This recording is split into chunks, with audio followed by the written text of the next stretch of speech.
ehersisyo para sa ating mga puso. Ayan, sa mga tuyot na puso. Tigang. So hindi na tayo magpapakalayo. Ayan. Better luck. Hindi better luck.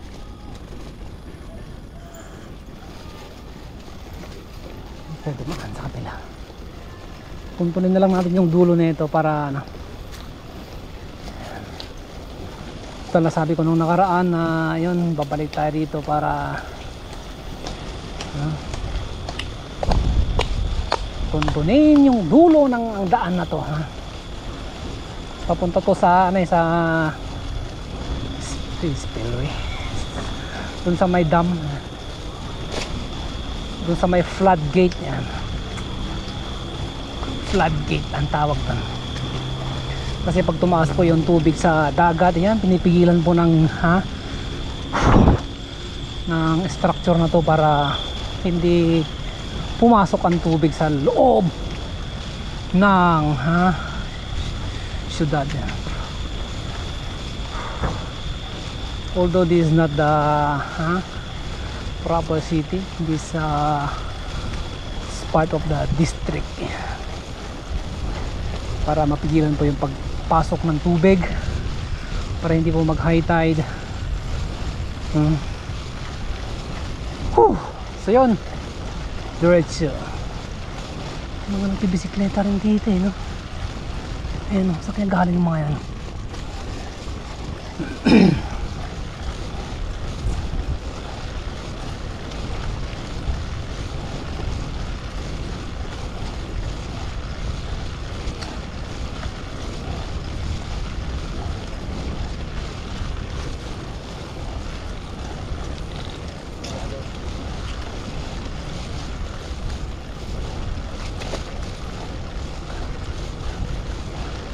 Meron lang mga loko-loko dito, tatambangan ka dyan. Tatambangan ka, tatanggalin yung ano mo, brick mo,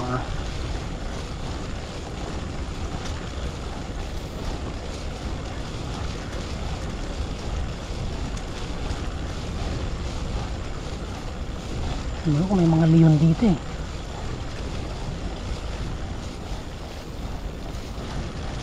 Pag may leon dyan na dumaan, alam mo na. Alam mo na. Alam mo na. Alam ko na. Mahal ka na niya. Alam mo ba? Alam na niya. Diyos ko, Lord. So yun, nandito na tayo sa yan, floodgate. Ayan. So hindi na po pwedeng pumasok dyan.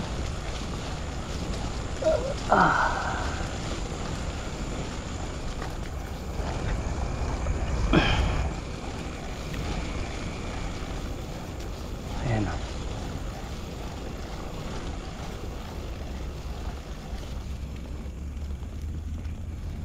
Coney Island Park. Ito naman yung papuntang designated access. No way, matilim dun. Wag na! Yun po yung daan papuntang Pasir Ris, yun yung shortcut. Pero meron pa rin pong daan doon kanina, yung dapat na tutuluyan natin. Kaso nagbago na yung isip ko.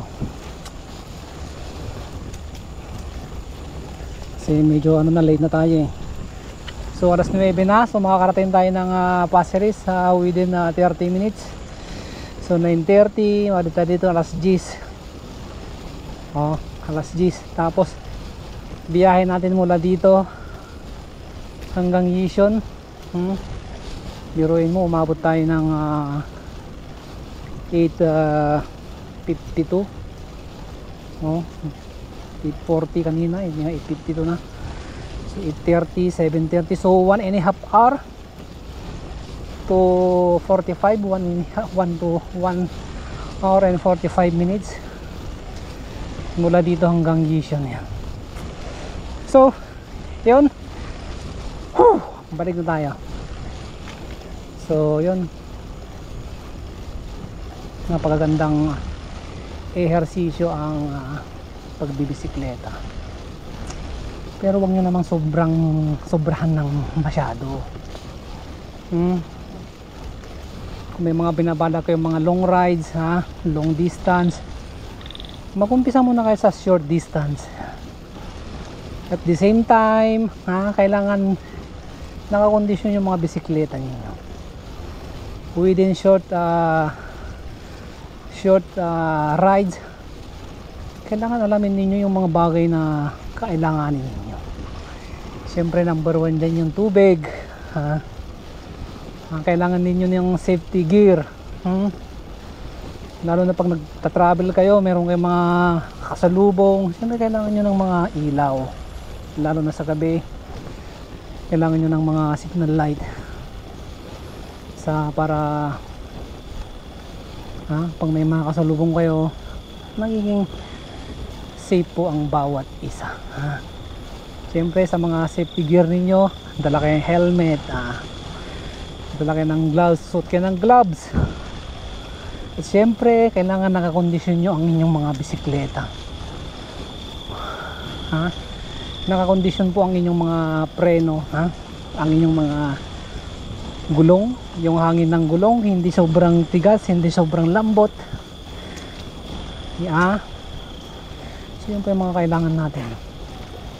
At siyempre huwag nyo kakalimutang magdala ng inumin. Tubig, number 1 yung tubig nyo. Yan yung fuel ninyo para hindi kayo mauhaw, hindi kayo ubuin.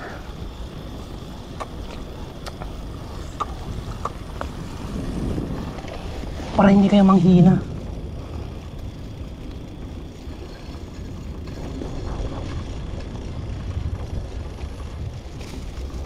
Shit.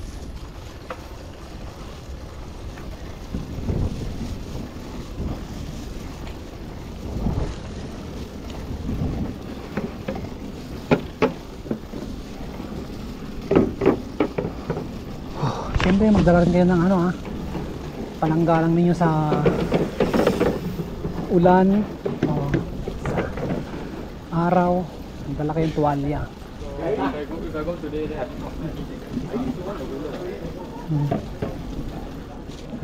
At saka huwag kayong magdadala ng mga mabibigat dyan sa bag nyo. Magdala kayo ng extra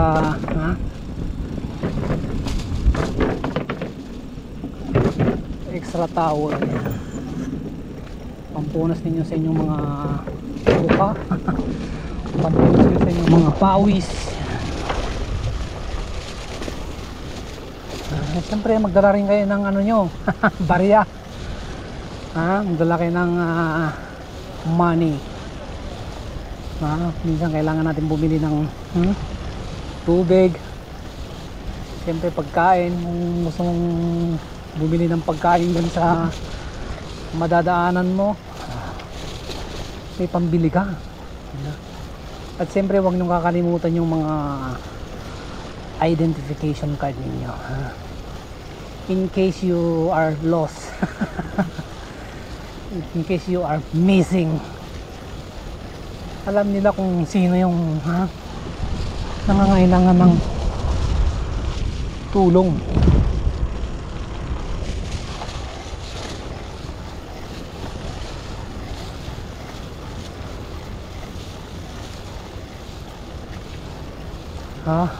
Okay. At siyempre yung mga cellphone ninyo kailangan din nyo naka-charge. Kailangan nyo ng monitoring scale.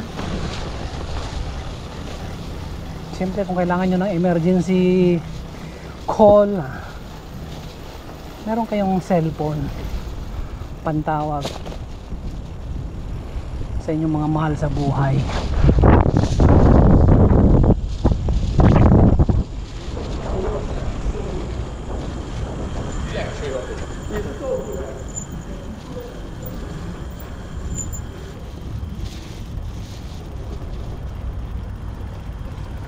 Salamat sa'yo.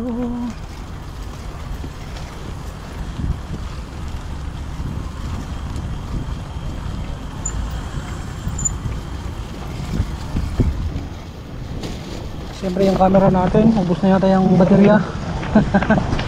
Pang matagalan tutong.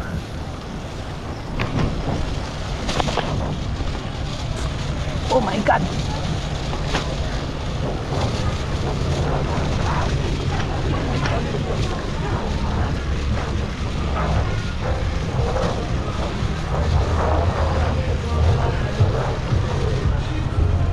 May mga karaoke dito ah.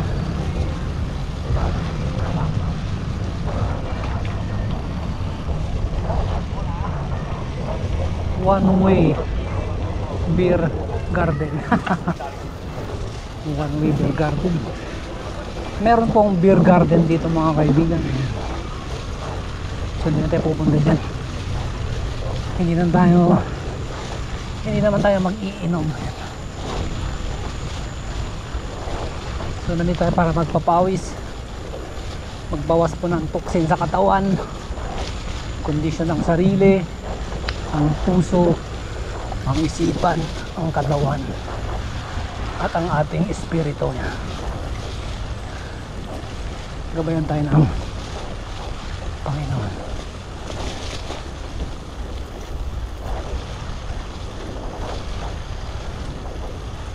Kasi medyo bumagal yung takbo natin ah.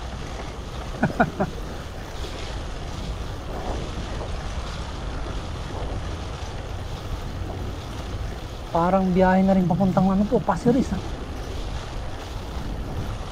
Diyan mas malayo pa rin yung Pasir Ris.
Yun, sakto.